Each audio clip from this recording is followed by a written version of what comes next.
Olá, segundos anos, prontos para mais uma aula de pós-médio? Hoje nós traremos a temática liberalismo e os seus desdobramentos no século XIX. O que é o liberalismo? O liberalismo é uma doutrina político-econômica que tem suas bases lá no iluminismo. E o que é que o liberalismo prega? Ele prega a liberdade política, a liberdade econômica, e em alguns locais, em alguns aspectos também a liberdade religiosa, liberdade de expressão, eram os principais ideais, né, dos pensadores iluministas. Mas lá no século XIX a gente vai ver esse liberalismo muito expresso no campo político e econômico. No campo político, eles criticavam o sistema mercantilista, a interferência do Estado, do rei na economia. Eles defendiam que a economia caminhava por si só, sem a interferência do Estado. E no campo político, eles desejavam de fato liberdade política, então eram contrários àquela teoria do direito divino dos reis, criticavam os privilégios da nobreza e do clero, porque na verdade esse liberalismo ele é uma doutrina burguesa, né? Uma doutrina que vai de encontro aos anseios, aos interesses da chamada burguesia.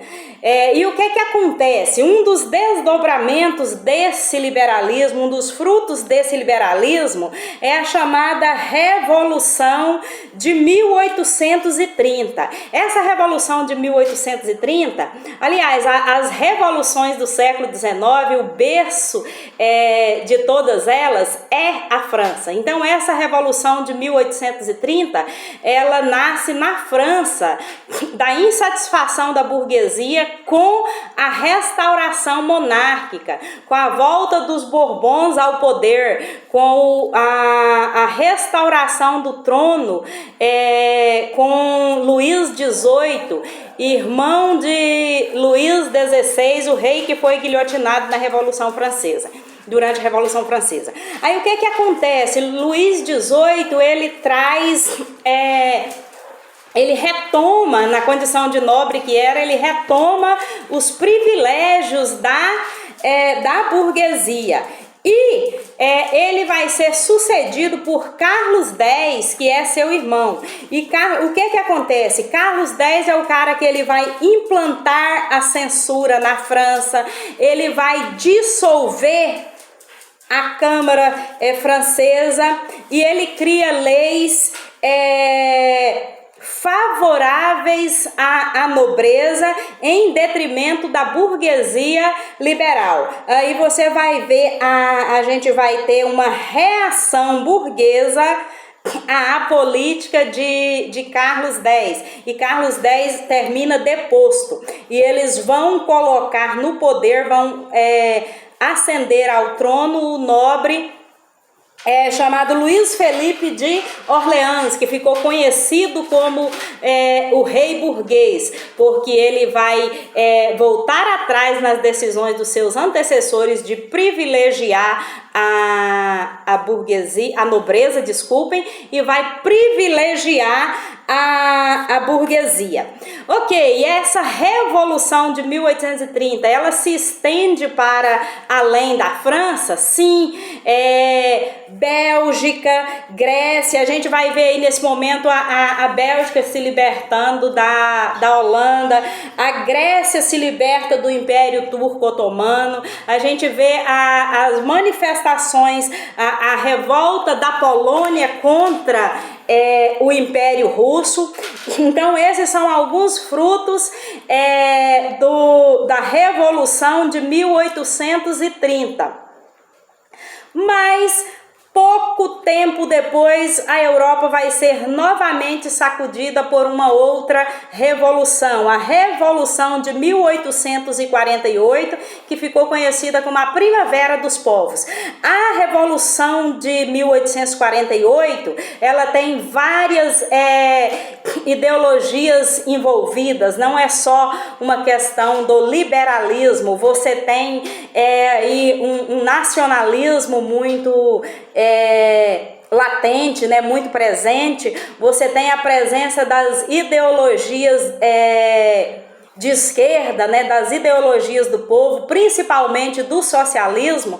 Então ela é uma revolução mais abrangente, por isso Primavera dos Povos. Mas qual foi a causa da Revolução de 1848?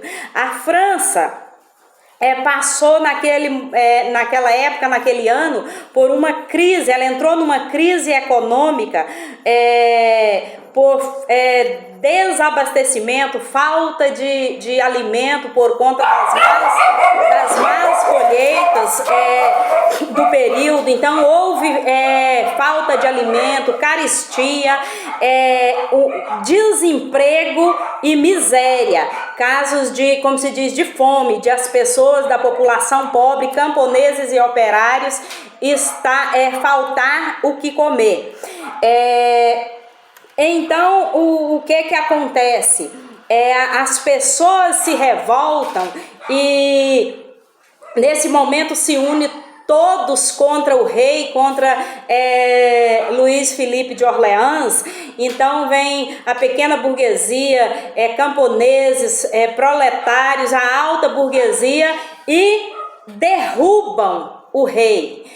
Mas o que prevalece depois da queda do rei, na hora de participar da revolução, de ir para a rua, de fazer barricadas, de lutar por direitos, o povo foi junto com a burguesia. Quando derrubam o rei e implantam um governo provisório, aí no caso é o governo de Luís Bonaparte, Luís Bonaparte era um cara pró-burguesia, então ele vai tesourar os direitos do povo, vai excluir o povo, vai alienar o povo dos seus direitos básicos. E aí ele assume num primeiro momento provisoriamente, posteriormente ele é eleito presidente da França, implantava aí a Segunda República Francesa. E entre as medidas tomadas por ele vai abrir seu governo para uma ampla participação burguesa, algo que é conquista também do povo, que era anseio dos franceses há muito tempo, é o sufrágio universal, né, o voto universal e a redução da jornada de trabalho. Posteriormente, Luís Bonaparte aplica um golpe, torna-se imperador e se nomeia Napoleão III. Mas assim, o principal legado da Revolução de 1848, ela vai suplantar de uma vez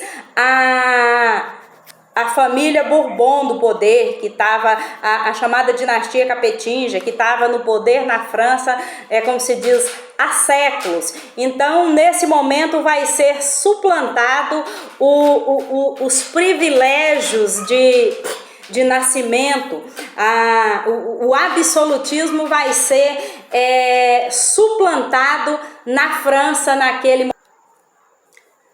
A gente diz que a Primavera dos Povos, né, essa revolução de 1848, ela foi das chamadas revoluções do século XIX, aquela que mais se aproximou de fato de uma revolução. Ela acontece simultaneamente em vários pontos, em vários países da Europa. Ela eclode na França, mas ela ganha terreno na Irlanda, Dinamarca, Grécia, nos estados italianos e também alemães. Que em pouco tempo depois vai culminar aí na unificação italiana e alemã, mas esse é um assunto para nossa próxima aula, tá bom?